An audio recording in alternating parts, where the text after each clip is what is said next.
Chers amis téléspectateurs, bonjour. Nous vous espérons en bonne forme ce matin. Nous sommes encore là pour qu'ensemble nous puissions décrypter le championnat togolais et aussi parler de la Champions League européenne qui a déjà les 8e de finale à ses portes. Et nous sommes là avec notre bien-aimé Magloire. Magloire, bonjour. Bonjour, pasteur. J'espère que la santé y est. Oui, ça va. La voix est un peu cassée, mais par la grâce de Dieu, on se porte bien. Les enfants de Dieu, souvent les dimanches, il faut avoir la voix cassée des fois. Je vous le fais pas dire. C'est sport et santé. C'est pourquoi j'aimerais voir si vraiment quand même la santé dans le corps, ça va. Oui, on dit souvent il faut joindre l'acte à la parole.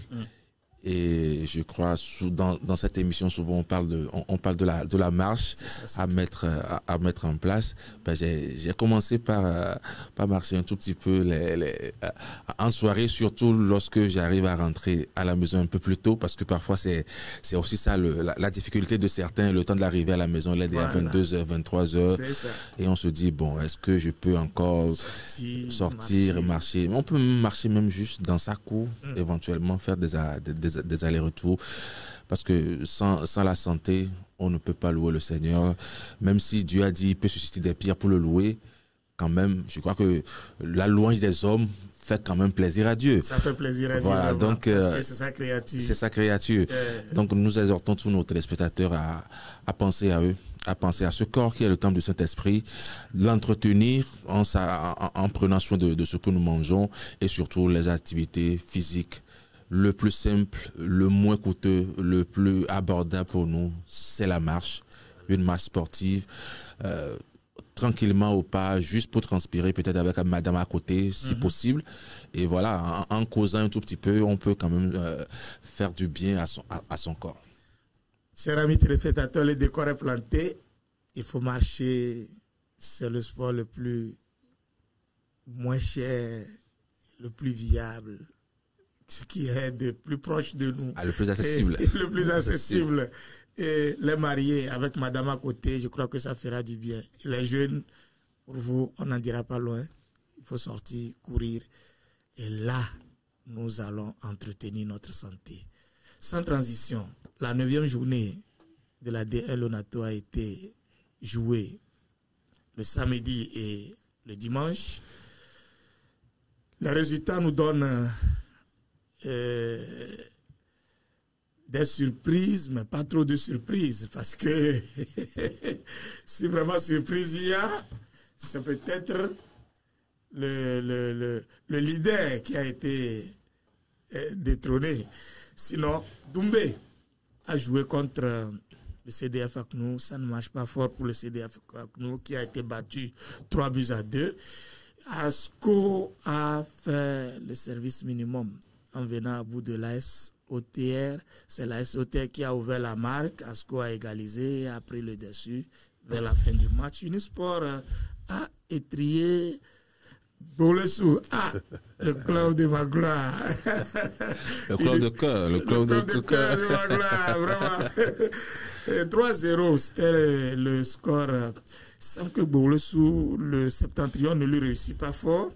L'Entente 2 a pris le dessus également sur l'AS Bina pour sa première défaite de la saison. L'AS Bina, 2-1. C'est l'AS Bina qui a ouvert la marque à la 15e minute. Et déjà à la 17e minute, Akapo remettait les pendules à l'heure.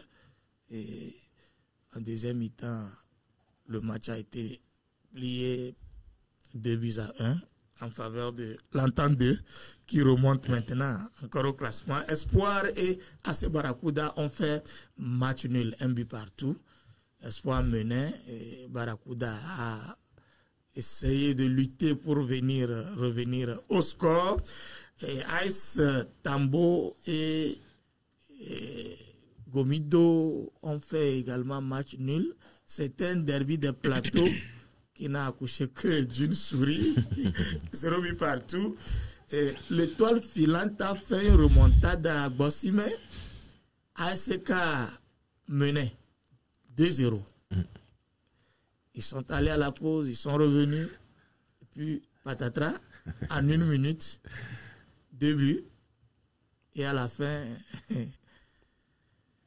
l'Étoile filante prend le dessus, 3-2.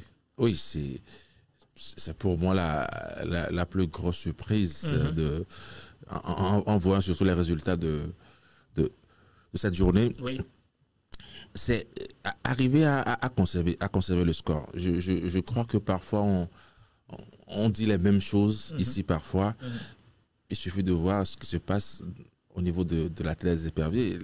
Au Togo, on ne sait plus, on sait pas. On n'a pas cette culture de savoir comment conserver un score. Déjà mené 2-0 à SCK, on connaît le prestige de ce club. C'est surtout, ce n'est pas qu'on va se dire que l'Étoile filante, bon, n'avait pas les étoffes pour cela, mais je crois que le discours à la mi-temps vraiment a galvanisé les joueurs de l'Étoile filante parce que beaucoup de... Et de l'autre côté, le discours d'Ametokoro aurait peut-être aussi de jouer les pronostics. Peut-être il leur a dit jouer bas, conserver les 2 buts. C'est sûr. C'est sûr qu'en menant 2-0 à la mi-temps, on se dit, bon, on va gérer. On va gérer. Et voilà. Le fait de jouer surtout à l'entame de la seconde période, je crois qu'on a un peu déstabilisé tous les plans.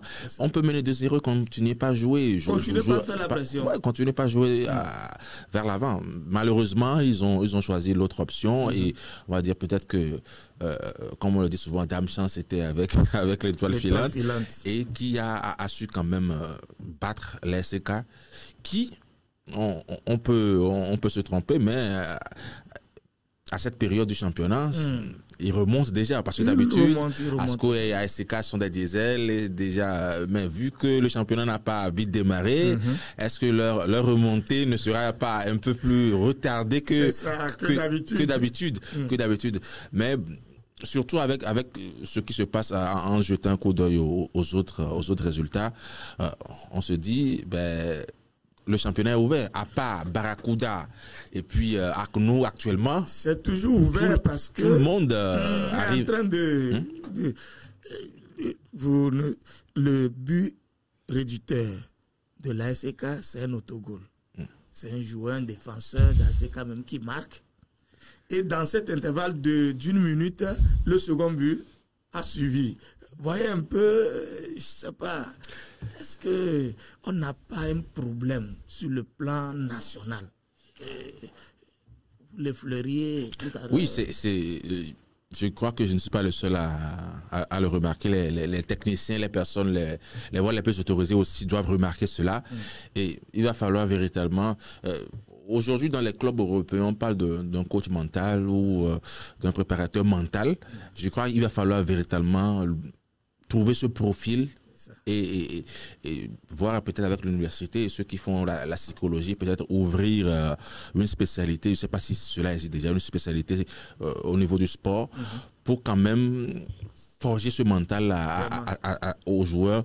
On peut être mené à 2 à 3-0, mais arriver quand même après à remonter le score, la preuve que l'Étoile filante a fait. Et ceux qui sont devant, qu'ils arrivent quand même à garder cette dynamique-là, parce que on sait aujourd'hui qu'après tout, ce n'est pas qu'une question de tactique, mais le reste, c'est une question de mental. Sur le terrain, le coach n'est pas là, le coach est en dehors, il donne des consignes, mais c'est les joueurs qui sont appelés à mettre en place cette consigne. Et parfois, vous allez voir qu'il y a des binômes qui marchent. Je sais qu'on va en revenir. On parle de Man City avec Rodri, la blessure de Rodri. Parfois, il y a des relais des coachs sur le terrain et c'est eux qui, au fait, arrivent à insuffler, à maintenir cette dynamique, cette pression sur les autres joueurs. Souvent, des capitaines arrivent à le faire, certains le font, d'autres sont des leaders naturels qui galvanisent les autres.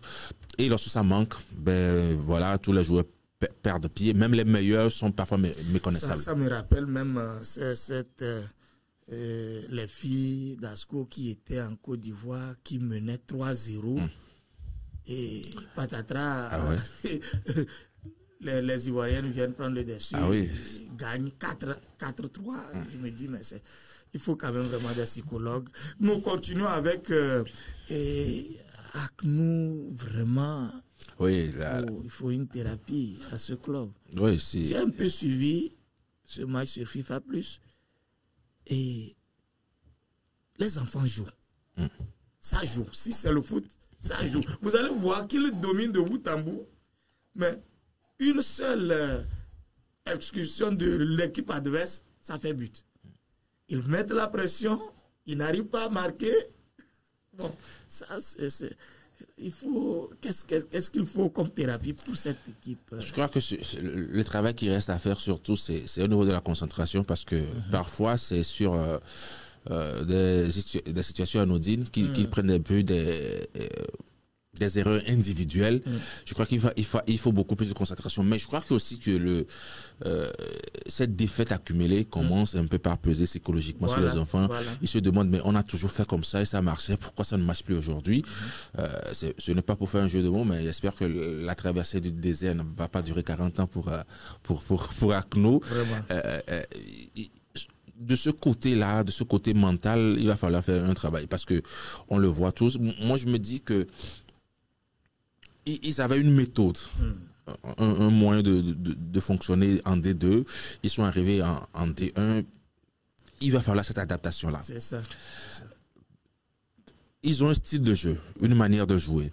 Maintenant, est-ce qu'il faut continuer par jouer comme on le fait et se dire, bon, un jour ça va marcher, ou changer un peu ou deux choses? Parce qu'on ne demande pas de renier totalement leur manière de jouer.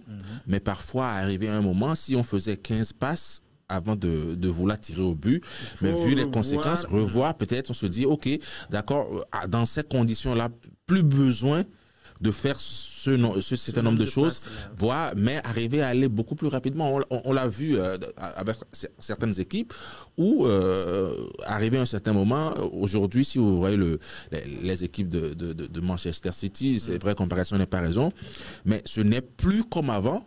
Parfois, vous avez 1 ou 2, 3, 4, 5 passes et on tire. Ben, pourquoi ne pas penser à cette alternative et s'arc-bouter forcément à dire on va continuer par faire comme on fait, parce que s'ils continuent toujours par faire de la manière où ils jouent et ils essaient de foncer tête basse, je crois que ça risque d'être très compliqué. Si surtout l'objectif c'est le maintien, je crois qu'encore 2 ou 3 défaites et ça risque d'être compliqué à chaque match des finales, et ça risque de déteindre un peu sur la mentalité des jeunes de ACNO. Au sortir de cette 9e journée, Unisport prend les rênes de la D1 Lonato avec 18 points plus 7. Entente 2 remonte aussi et reprend la 2e place avec 18 points plus 5. AS Bouloulessou retombe à sa 3e position et avec 16 points moins 3. L'AS Bina 15 points plus 4 est 4e. AS OTR 15 points moins 1. Et il y a 3 clubs qui ont 12 points. Il s'agit d'Asco, de l'ASK et de Espoir de Thiévier. Tous ont 12 points et sont respectivement 6e, 7e et 8e. Tambo a 10 points. Même nombre de points pour l'étoile filante. 9e et 10e. 11e, Gomido qui a 9 points. 12e, Doumbé 8 points. CDF ACNO 5 points. 13e, et l'AC Barracuda ferme la marche. Voilà le classement. Est-ce que vous voyez Unisport trôner pendant quelques jours? Bouloulessou, on a cru que ça va perdurer, mais c'est une seule journée qu'ils ont été à la tête. Unisport, on va dire, c'est la très belle surprise de l'entame. Ils sont arrivés quand même à battre ceux qui étaient devant. Ils ont battu Bouloulessou, ils ont battu l'entente 2. Donc, petit à petit, ils sont frayés un chemin, parce que lorsqu'on jette un coup d'œil au classement les journées précédentes, c'était pas comme si on voyait venir Unisport. Et petit à petit, ils sont arrivés à ce niveau. Je me dis qu'ils peuvent encore trôner 2 ou 3 ou 4 journées devant, surtout vu...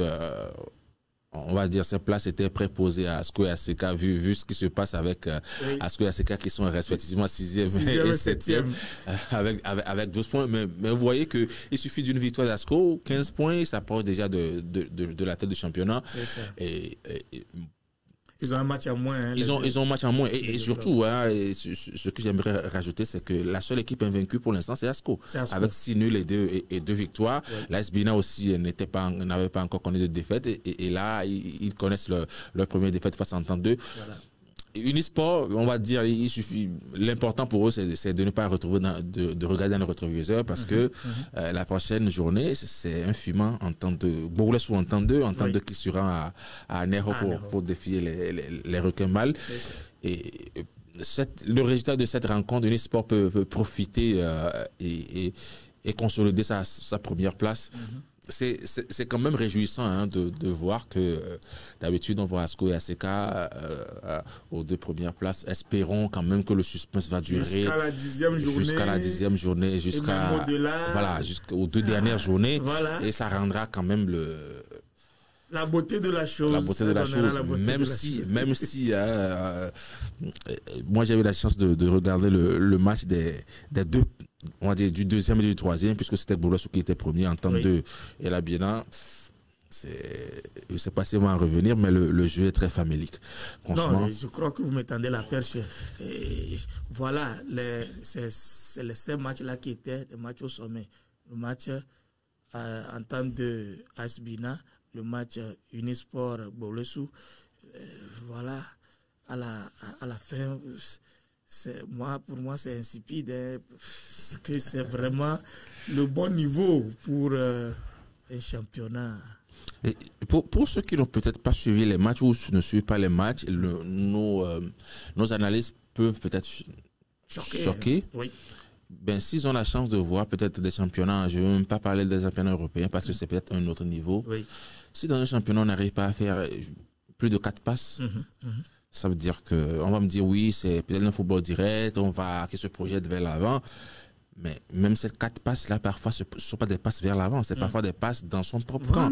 Voilà. Donc, ce n'est pas, on va dire, des séquences à la Liverpool ou à la Real d'antan où en 3-4 passes, on se projette, on est dans la surface de réparation de l'adversaire. Non, c'est même des amortis qui sont approximatifs, des passes à l'adversaire. Hein, beaucoup de passes à l'adversaire. On va se dire, même si on vous dit telle équipe a un tel nombre de possessions, c'est beaucoup plus une possession dans son camp que dans le camp adverse. Voilà. Les actions sont mal construites.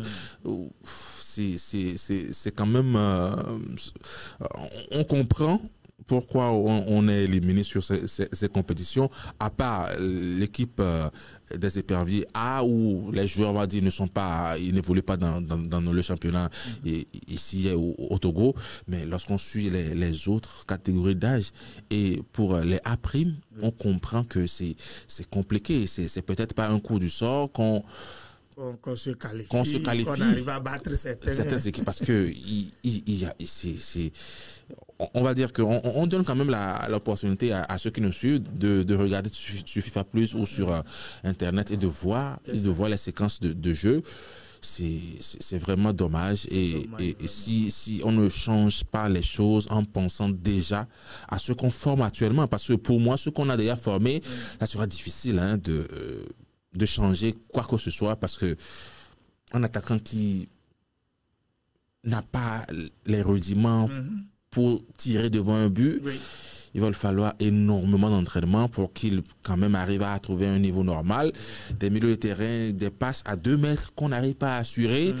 C'est pas maintenant. Il suffit de voir l'âge moyen de ces joueurs.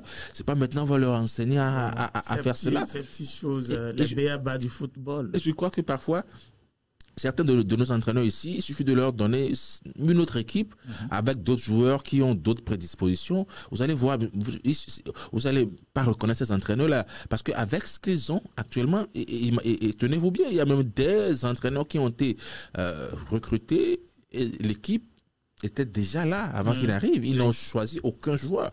C'est-à-dire que c'est pas méchant ce que je veux dire, mais il y a parfois des joueurs qui ont 2 pieds gauche. C'est-à-dire que, en tout cas, je ne suis pas sûr que ceux qui aiment quand même voir du beau football, on ne dit pas de jouer à la Barça. Ça aussi contribue à la non-venue des spectateurs sur les pelouses, sur les terrains pour suivre le jeu, parce que c'est criard, vous arrivez, les supporters sont clairsemés, c'est difficilement qu'on va trouver un nombre important de... c'est ça aussi qui justifie cela, parce qu'il n'y a pas le beau jeu. C'est possible. C'est possible que quelqu'un qui vient un dimanche soir, au lieu de se reposer chez lui pour voir ce genre de spectacle, peut-être que ça ne va pas l'inciter à revenir. Il y avait un profane, vous m'excusez, un profane supporter qui disait il me fallait mieux rester suivre le championnat français. Ah oui, parce que malheureusement, si on retourne 10, 15 ans, 20 ans en arrière, il n'y avait pas tant de matchs à la télé. C'est ça. Aujourd'hui, tous les jours, il y a des matchs.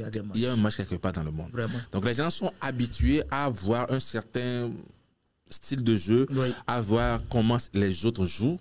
Et lorsqu'on revient pour voir, ça change de gamme là. Pour voir ce qu'on a, on se dit, mais c'est la nuit et le jour. Il y a vraiment quelque chose. Et pour répondre totalement à votre question, je crois aussi qu'avant, il y avait une question identitaire au niveau des clubs. Les gens se retrouvaient dans leurs équipes. Ils connaissaient pratiquement tous les joueurs parce que ce sont des enfants qu'ils ont vu grandir.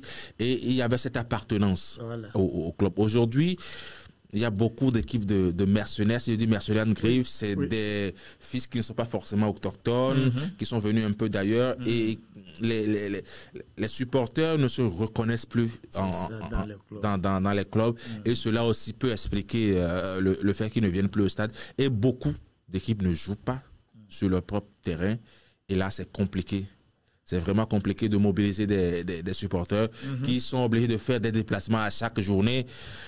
Financièrement, on sait que c'est un peu compliqué. Moi, la seule équipe de mémoire que j'ai connue avec des vrais supporters, c'était Semassi, qui se déplaçait avec des bus partout, des 18 places, bondés avec des joueurs, des joueurs sur le toit qui faisaient de longues distances pour les supporter. Mais à part Semassi, de mémoire d'enfants, lorsque Bolos était encore en première division à Néroy, on suivait les matchs. Mais vous arrivez après 15 minutes, mais les supporters de Semassi ont déjà rempli le stade. Et je sais que c'était pratiquement la même chose dans les déplacements. Donc, il va falloir véritablement retravailler ce côté-là, même si ce sont des joueurs qui ne sont pas originaires de la ville, mais arriver quand même à créer un lien, parce qu'il y a des équipes qui ne s'entraînent même plus. Dans leur ville d'origine parce que leurs terrains ne sont pas homologués et tout, mais quand même arriver à aller de temps en temps pour que les autochtones arrivent quand même à s'approprier leur équipe et peut-être que les prières de ces supporters pourront peut-être accompagner certaines de ces équipes parce que je crois qu'on l'a à le dire l'autre fois, Mango et Doumbé qui fait toutes des navettes. Je ne suis pas sûr que les supporters de Doumbé puissent suivre leur équipe dans tous ces allées et venues. C'est pas facile. C'est pas facile. Merci beaucoup. La 10e journée aura lieu avec un fumant en temps de Bourlessou. Et la SBINA aussi qui va recevoir Tambo dans cette 10e journée. Je crois que ça réserve toujours des surprises. On espère, comme on l'avait dit, que le Bourlessou entendre sera vraiment fumant et qu'il y aura quand même des buts. C'est le 2e et le 3e. Le 2e et le 3e. Et avec en ligne de mire la première place. Vraiment. En ligne de mire la première place. C'est l'équipe qui va battre son adversaire peut se retrouver à la première avec peut-être une défaite ou un match nul de l'Unisport. Nous passons à la 2e division qui devrait normalement ouvrir ses portes ce mercredi 5. Mais bon, la journée a été reportée pour cause de la commémoration du 20e anniversaire du rappel à Dieu du président de la République, de l'ex-président de la République, le Feu Gnassingbé Yadema.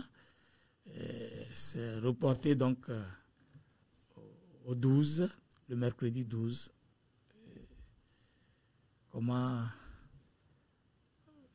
voyez-vous, ces confrontations, je vous les donne en même temps. Agaza sera face à Jacques Bossimé, le 12. Arabia, à Tablibo, jouera la Jeunesse Club d'Aguer. Asfosa attendra de pied ferme Maranatha de l'honorable Gabriel Amei. Ça serait à Blogame. Dito sera face à Ifodje, venu d'Atapamé. Le match se jouera à la Jeunesse Club d'Aguer. Voilà les combinaisons de la poule A. Pour la poule B, nous avons Wikenti qui recevra Agoua, Akara. Les 3 autres matchs se joueront à Sokodé, le 12, le 13 et le 14. Il s'agit de Semassi qui recevra Yes Koza, venu de Kara. Et le 13, Tchaoudja Athletic Club sera face à Fouadan, venu de Dapan. Et le 14, Koroki croisera les fers à Kakadl. Voilà le programme. Quel match retient votre attention? Moi, c'est surtout 2 matchs. Oui. Le match de Dito et le match de Semassi, parce que j'aimerais bien voir comment ces 2 équipes vont aborder. Voilà. Est-ce que l'objectif, c'est peut-être de jouer le maintien en 2e division ou déjà dès l'entame de cette 2e division, ils vont déjà annoncer les couleurs pour se dire notre descente était juste un accident de parcours et qu'on revient plus fort. Et hier au terrain, j'ai discuté avec l'un de mes amis originaires de Tchaoudjo pour lui dire est-ce que les supporters de Semassi seront toujours au rendez-vous ou ils seront vraiment déçus par le fait que leur équipe soit reléguée en 2e division, parce que aujourd'hui à Sokodé il n'y a que Unisport. Donc cette rivalité là, est-ce que Semassi tenez-vous bien, Unisport, le coach d'Unisport au match précédent, c'est-à-dire la 8e journée, a dit, après avoir battu Entendeux, il nous a dit que lui, il est en train de venger Semassi. Donc ça veut dire que tous ceux qui ont participé à la descente de Semassi seront vengés par Unisport. Seront vengés par Unisport. C'est le terme de Taourawé, le coach de Unisport. Ça c'est, en tout cas, c'est vraiment, ça veut dire que Semassi est vraiment le club de cœur de tout Tchaoudjo. C'est bien. Sinon, franchement, j'aimerais bien voir ces 2 rencontres. Mais Dito sera face à Ifodje. Ifodje aussi, c'est un club qui est en train de chercher à revenir aux affaires. Ouais, c'est pour ça, on va dire que ça sera le match phare de cette poule, de cette poule A, parce que on va dire, c'est 2 équipes quand même qui on va pas dire, Semassi a marqué l'histoire, mais Ifodje, ce sont des équipes, c'est une équipe qui était en 1e division pendant longtemps. Quand même, lorsqu'on parle d'Ifodje, c'est l'une des équipes emblématiques de ce championnat. On va dire, il y a de cela une 20aine d'années, ce serait un très très grand match. Ah oui. Et Dito qui reçoit Ifodje. Pour moi, le choix, ce sont ces deux matchs pour moi qui j'aimerais bien être sur ces pelouses pour suivre ces 2 rencontres. Dito qui reçoit Ifodje et puis Semassi. Normalement, Semassi avec US Koza, ça devrait passer pour Semassi.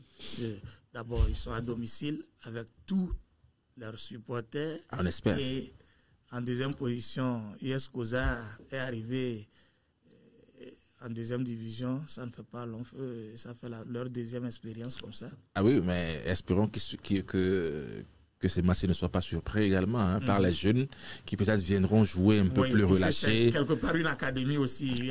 Voilà, c'est la pépinière de la SK. Donc ils vont se dire, bon, nous on vient jouer de façon relâchée, comme certains le disent, bon, on est venu apprendre. Ça. Mais les autres rencontres, je crois qu'ils ont hâte d'en découdre. Donc, on va dire, ce décalage de quelques jours, espérons que cela ne déstabilise pas tout le plan. Vous voyez quel club déjà, dès maintenant, vous voyez quel club monter? Il y a Gaza, il y a Ange, il y a Arabia, Gisea, Asfosa, Maranatha, Dito, Ifodje, et dans la zone nord, Bikenti, où c'est pas fort parce que jusqu'alors, on ne sait pas, ils vont jouer, ne vont-ils pas jouer? Il n'y a pas encore un président, il n'y a pas encore un coach. Est-ce que... Bon, Agoua, Semassi, S. Koza, Tak, Fouadan, Koroki, et Kakadel qui est aussi descendu la saison dernière. Ça, ce que je veux dire n'est du tout pas objectif, Oui. mais j'aurais bien aimé voir Arabia en première division parce que ça fait longtemps Oui. qu'ils sont à la porte en train de taper. Il frappe à cette porte. Il frappe à cette porte. Ben, je ne citerai pas Matthieu 7-7, mais quand même, il frappe. Parfois, c'est juste quelques détails qui n'arrivent pas. J'aimerais quand même voir Arabia pour avoir vécu un tout petit peu à Tablegbo dans les années, en début des années 2000. Ah oui. Et avoir vu l'engouement des supporters d'Arabia. C'est quand même intéressant. Ce serait intéressant de voir Arabia en première division. Mais on va dire, rien n'est joué. Et pourquoi pas avoir l'US Koza également. Ça sera pour moi la grosse surprise de voir ces deux équipes en griffe qu'on n'attendait pas. Et en tout cas, je prends le pari. Je prends le pari ici. C'est le pari qui a été pris vraiment parce que c'est deux clubs qui vont monter en première division. Ah oui, et on espère, puisque les Semassi, les Ifoyens sont là, eux aussi veulent revenir. Nous espérons voir ce que ça va donner et la deuxième division sera lancée le 12, que tous les supporters de leur club puissent aller supporter leurs équipes. Nous passons à la Champions League qui a connu sa dernière journée et qui a dénoué. Les relégués se reconnaissent déjà, mais ceux qui aussi sont qualifiés pour le second tour sont aussi connus. Il y a entre ces deux ceux qui vont jouer le barrage, les repêchés. Voilà, du 9e jusqu'au 24e club, ils vont s'affronter. Et le match phare de ces barrages, c'est Real Madrid, Man City, Real Madrid. Qui constitue déjà une finale. Une finale qui ne dit pas son nom. Qui ne dit pas son nom. C'est deux prétendants au titre. Et c'est City qui reçoit. C'est d'abord qui reçoit le Real et après. C'est des matchs en aller-retour. En aller-retour. Oui. On va dire que ce match risque de sonner peut-être le glas de Pep Guardiola. On ne sait jamais parce que vu le résultat en première ligue hier face à Arsenal. C'est ça. Avec ce score 5-1. 5-1. On a cru il y a quelques journées que Man City était revenu. S'est réveillé, mais là ils sont retombés dans leur travers. Personne n'arrive véritablement à comprendre de façon logique ce qui se passe. On va se dire oui, il y a eu des blessés, il y a eu un certain nombre de choses qui font que ça ne marche plus. Mais là, ça commence par être vraiment inquiétant. Et comme vous l'avez dit, le vrai match le plus attendu, qui sera le plus scruté, ce sera le match de City face au Real Madrid. Mais il y a quand même aussi un Juventus. On va donc donner ces confrontations avant de revenir. Brest sera face au Paris Saint-Germain. Ça, c'est un match de Ligue 1. De Ligue 1. Le Sporting croisera Dortmund.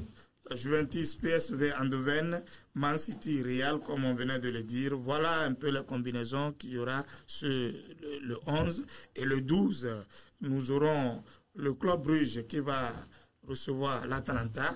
Le Celtic Glasgow sera face au Bayern. Et Monaco, un club français, sera face à Benfica. Et le Feyenoord croisera les fers à l'AC Milan. Voilà. Et le 18 et le 19 seront les matchs retour de ces clubs. Oui. Et à part ce Man City, Real, vous dites que Brest PSG, c'est un match de Ligue 1. On a déjà vu qu'ils ont déjà joué en championnat où, bon, voilà, on va dire la logique a été respectée avec un Dembélé qui est sorti d'outre-tombe. On va se dire, c'est l'année de Dembélé je crois qu'il est un peu plus libéré aussi. Il est libéré. Parce qu'il n'y a plus vraiment un concurrent direct. Barcola est jeune, tous les autres qui sont là. Je vois qu'il a beaucoup plus d'expérience. Oui. Bon, je vais dire, on va bien situer les choses au niveau de l'attaque, parce qu'en défense, peut-être les Marquinhos ont peut-être joué beaucoup plus de marques que lui. Là, c'est la défense. Il est beaucoup plus libéré. Et on va se dire logiquement, peut-être que Brest a fait le plus dur en se qualifiant pour ces barrages. Mais il y a encore pour moi 2 autres matchs. Le Bayern qui n'est pas véritablement en forme. Et ce voyage Celtic Glasgow. Ça, c'est quand même un match qui sera très attendu. Et la Juventus qui recevra le PSV Eindhoven, la Juventus qui, on va dire, la vieille dame n'est pas forcément au plus haut niveau de sa forme. Et pour moi, le match nostalgique sera Feyenoord-Milan AC, parce que le Feyenoord, c'est pour moi l'une des équipes qui avait quand même un très très beau jeu à regarder dans la fin des années 90 ou début des années 80, la fin des années 80, début des années 90, et face au Milan AC. Le City Real, c'est le match qui sera le plus vendu, mais attendons-nous à voir ce Feyenoord-Milan AC pour avoir suivi la rencontre Feyenoord-Bayern, où le Bayern a été corrigé par Feyenoord 3-0. C'est peut-être, pourquoi pas, l'année du Feyenoord face au Milan, d'arriver quand même à se qualifier pour les 8e, parce que je n'ai pas de mémoire les statistiques, mais ça fait très longtemps qu'on a vu Feyenoord à ce niveau. Et on a 2 équipes encore des Pays-Bas, le PSV et Feyenoord, qui sont encore à ce niveau. C'est ça, il y a la vieille dame qui sera face au PSV. Et le club Bruges et l'Atalanta, pour moi, c'est beaucoup plus le tirage le plus clément pour Bruges, qui, oui, parce que l'Atalanta, c'est quand même une équipe joueuse, c'est pas une équipe qui... Voilà, c'est ce que je voulais dire. C'est une équipe joueuse, et jouer face à une équipe qui ne ferme pas le jeu, c'est beaucoup plus intéressant que de jouer face à une équipe qui ferme le jeu et qui vous attend. Voilà. C'est parfois... Mais là-bas, c'est encore ouvert, hein, le match, c'est ouvert. Oui, Bruges-Atalanta, on va dire que, a priori, c'est un peu comme Sporting Dortmund également. Ce sont des matchs véritablement beaucoup plus ouverts. Monaco qui a véritablement commencé un peu fort et qui se retrouve face à Benfica. Voilà. Ça risque d'être quand même un match véritablement âprement disputé entre ces 2 formations. Quand même, déjà, les clubs français sont en train d'émerger, parce que Lille est déjà qualifié d'office. Et il y aura encore un club, quel que soit le cas. Oui, il y aura un club. Ouais, ça fait déjà 2 en 8e. Pour les 8e de finale. Vous voyez aussi Monaco passer le cap de Benfica. Si on scrute les 2 dernières rencontres de Monaco en Ligue des Champions, on pourra dire non. Mais je crois que maintenant, ils sont... On va dire c'est sur 2 matchs. Il n'y a plus de calcul à faire. Et ça sera quand même... intéressant, surtout pour l'indice de la Ligue 1, de revoir 3 équipes de la Ligue 1 au niveau des 8e de finale. Et on a vu également à peu près les prochains probables adversaires de ceux qui vont se qualifier ici. On risque d'avoir peut-être un PSG Liverpool qui peut-être sera également intéressant. Liverpool, ça serait vraiment difficile pour les Parisiens de pouvoir... Mais il faut déjà battre Brest. D'abord. Parce que on peut tout dire. C'est pas jouer aussi d'avance. Non, c'est sur le terrain. Parce que Brest, vu ce que Brest a fait au plus gros... Brest n'a rien à perdre. Absolument pas. Ils vont se lâcher. Le PSG a beaucoup plus à perdre. Le PSG, vraiment, a la pression. À la pression de cette rencontre, parce que une défaite face à Brest, ça va chambrer. Une défaite face au Real, face au Barça, on va se dire, ils sont plus... On essaiera d'amoindrir les choses, d'adoucir les choses. On va dire, une défaite face à Brest, ça serait un coup dur. Ça risque. Et surtout, lorsqu'on voit la dynamique aujourd'hui du PSG, c'est véritablement, aujourd'hui, c'est beaucoup plus le groupe. Voilà. Il n'y a plus vraiment un leader qu'on veut vendre comme un Mbappé. Mais Dembélé après ce rôle technique, mais ce n'est pas comme l'équipe d'Ibrahimovic ou l'équipe où il y avait Mbappé, il y avait Neymar. C'est beaucoup plus le collectif que Luis Enrique est arrivé. Vraiment.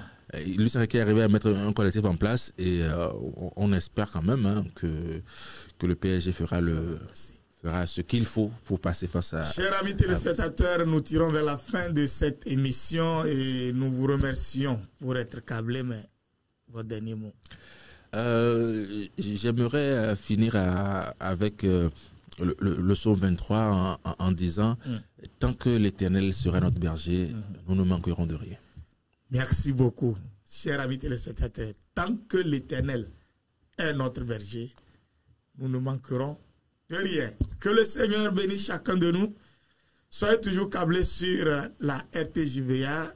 C'est l'occasion de dire merci à nos cadreurs, Samuel Ayamekbe, Agbo, et les gens de la régie, et notre bien-aimé Faré qui s'est marié tout récemment. Donc, il est dans sa lune de miel. Voilà. On espère qu'il va rester un peu de miel. Il ne va pas tout. Voilà. Et nous avons aussi notre bien-aimé Nestor qui prend le relais. Lorsque Faré est en train de jouir de ses congés. Oui, c'est normal. Voilà. Donc, nous remercions toute l'équipe, les journalistes, nos responsables de la RTJVA. Que le Seigneur bénisse chacun. Et vous qui nous aidez, vous, nos téléspectateurs, soyez bénis et à bientôt. Bye, bye, bye. Ciao.